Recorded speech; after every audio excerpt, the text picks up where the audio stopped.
Can you believe that one decision, one moment of standing up for myself and my friends, could completely shatter a dream I had worked my entire life for?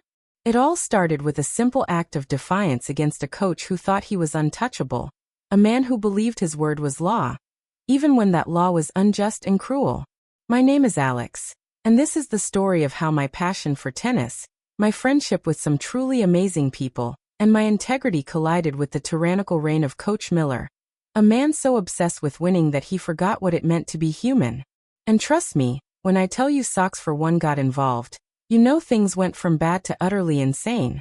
So tell me, was I wrong for defending my friends, even if it meant sacrificing my own shot at greatness? Would you have done the same? My journey in tennis began when I was just 5 years old. I remember the worn-out racket, almost bigger than I was, and the thrill of hitting that fuzzy yellow ball over the net. It wasn't just a hobby, it was my entire world. Every scraped knee, every blister, every early morning practice before school, all fueled by the dream of making it big. By the time I reached high school, I was the top player on the varsity team, a rising star with college scholarship offers already starting to roll in. My serve was a weapon, my forehand consistent, and my mental game, I thought, was unbreakable. But I hadn't met Coach Miller yet. Coach Miller was a legend, or at least, that's what everyone said.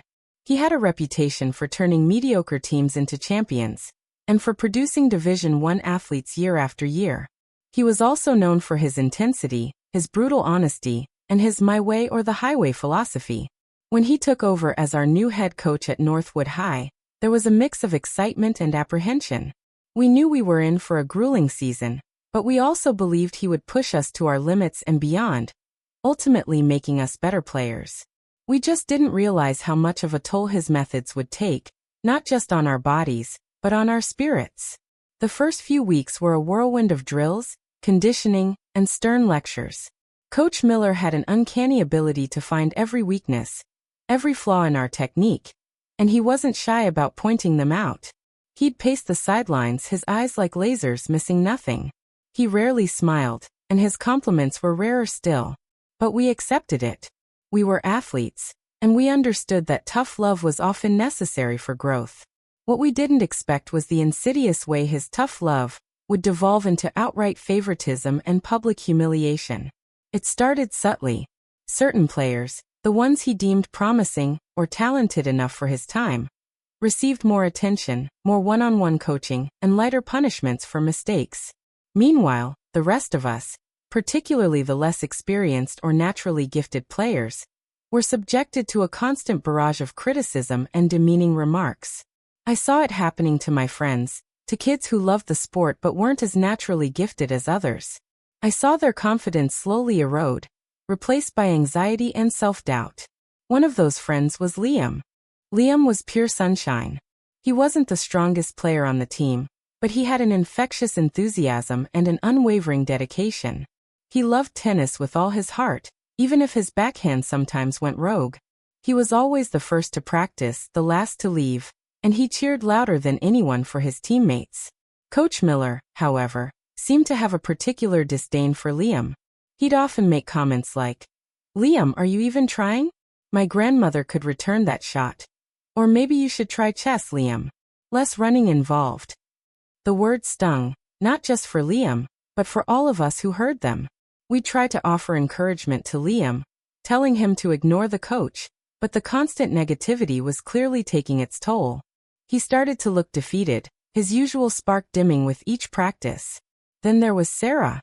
Sarah was an incredible doubles player, a strategic thinker with excellent court awareness. She was quiet, almost shy, but a fierce competitor once she stepped onto the court. Her only flaw, in Coach Miller's eyes, was that she wasn't as aggressive or physically imposing as some of the other girls he preferred. He would constantly tell her she needed to be meaner, more dominant, and would often pair her with weaker players, deliberately setting her up for failure, then berating her for the losses. I remember one particular practice where he made her run extra sprints for an hour because her doubles partner missed a volley, saying, "You should have covered her, Sarah. You're the brains of that operation. Not that you have much to work with." The injustice was palpable. I tried to talk to Coach Miller once, after a particularly harsh practice where he made Liam run an entire practice session with a weighted vest, just for shanking a few forehands. I approached him cautiously, trying to keep my voice even. "Coach," I said, "I think Liam is really trying his best. Maybe a different approach."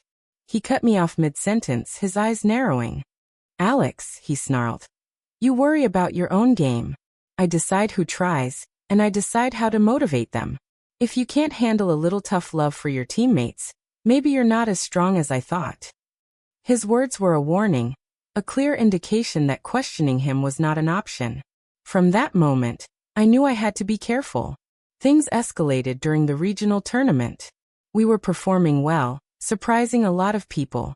I had just won my singles match, securing a crucial point for the team. As I walked off the court, feeling a surge of accomplishment, I saw Coach Miller in a heated exchange with Liam. Liam looked on the verge of tears.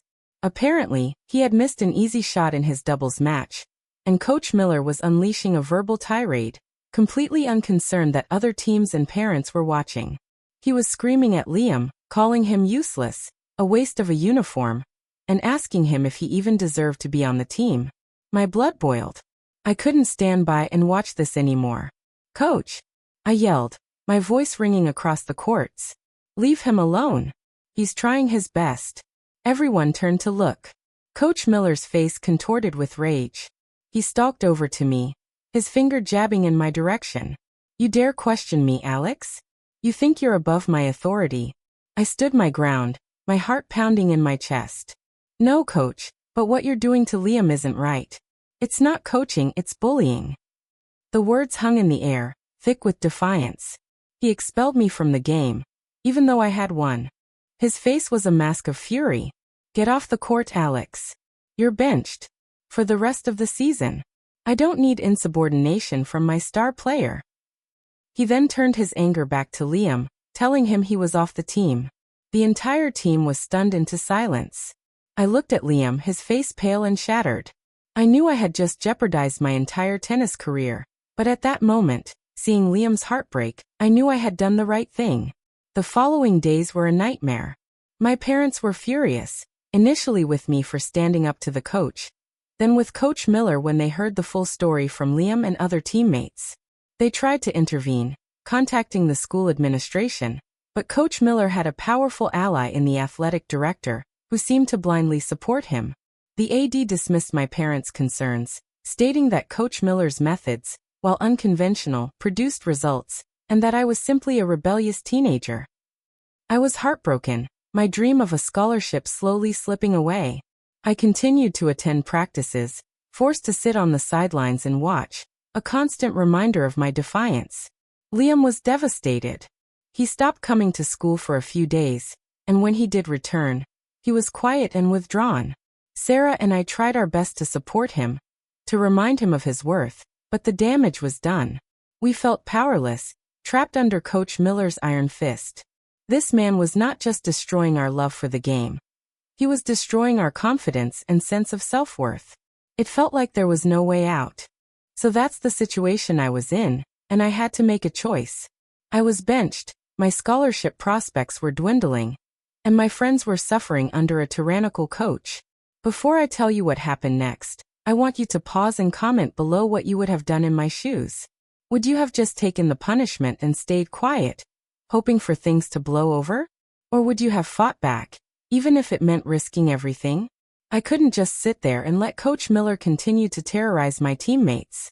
My dream might have been on the line, but so was the well-being of my friends, and the integrity of the sport I loved.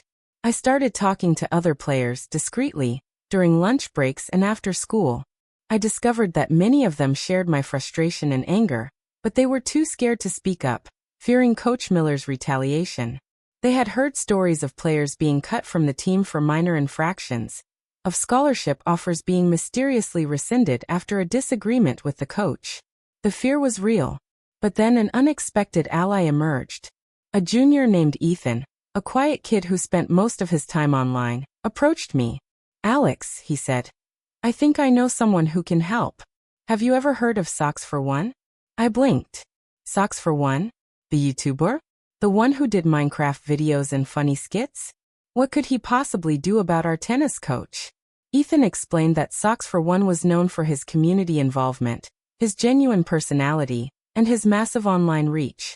Ethan was a huge fan, and had even interacted with him a few times in his Discord server. He suggested we reach out, tell our story, and see if Socks for One would be willing to use his platform to shed light on Coach Miller's behavior. It was a long shot, a desperate gamble, but at that point, I felt like we had nothing left to lose. We drafted a detailed message, outlining everything. Coach Miller's bullying, the favoritism, the public humiliation, Liam's unjust dismissal, my benching. We included screenshots of some of the coach's more outrageous text messages, and even a few blurry videos of his verbal tirades taken discreetly by other players. We sent it off to Socks for One, not really expecting a reply. To our absolute shock, Socks for One responded within hours. He was genuinely concerned and expressed his disgust at Coach Miller's actions. He asked for more details, for specific examples, and even arranged a video call with me, Liam, and Sarah. On the call, he listened intently, his expression serious and empathetic. He asked thoughtful questions, clearly trying to understand the full scope of the situation. He told us he believed us, and that what was happening was unacceptable. He promised to help. A few days later, a video titled, "Exposing the Toxic Coach of Northwood High," appeared on Socks for One's channel. It wasn't a typical gaming video. It was a heartfelt, serious exposé. He started by explaining that he normally covered gaming content, but a story had come to his attention that he couldn't ignore. He then recounted our story, detailing Coach Miller's abusive behavior, using anonymized quotes and descriptions that made it clear who he was talking about. He highlighted Liam's situation, my benching, and the general atmosphere of fear and intimidation on the team. He didn't reveal our names, but he did mention Alex, Liam, and Sarah as pseudonyms for the core victims. He urged his millions of subscribers to share the video, to reach out to Northwood High if they had any similar experiences, and to demand accountability.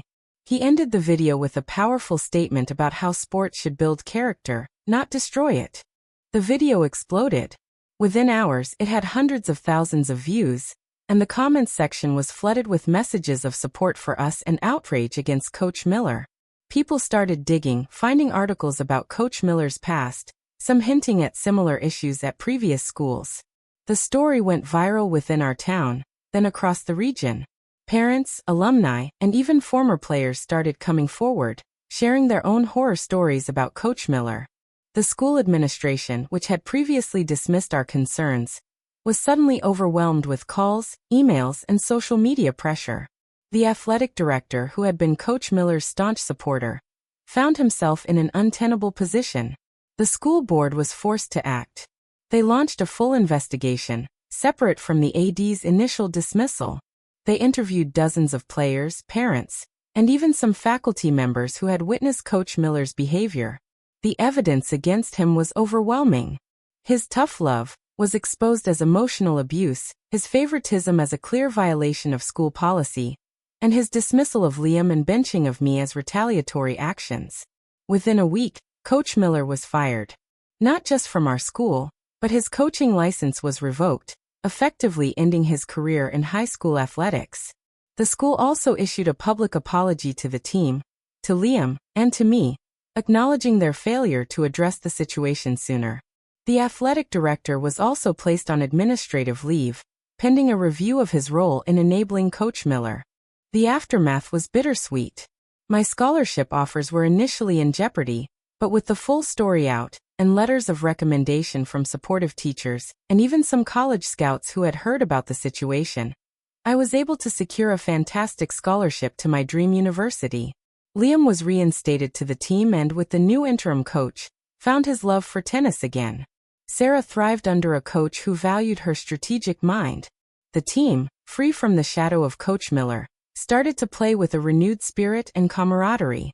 It was a tough battle, one that almost cost me everything. But looking back, I wouldn't change a thing. Standing up for my friends, for what was right, was more important than any individual victory or scholarship. It showed me the power of integrity, the importance of friendship, and the incredible impact that a single voice, amplified by a platform like Socks for One's, can have.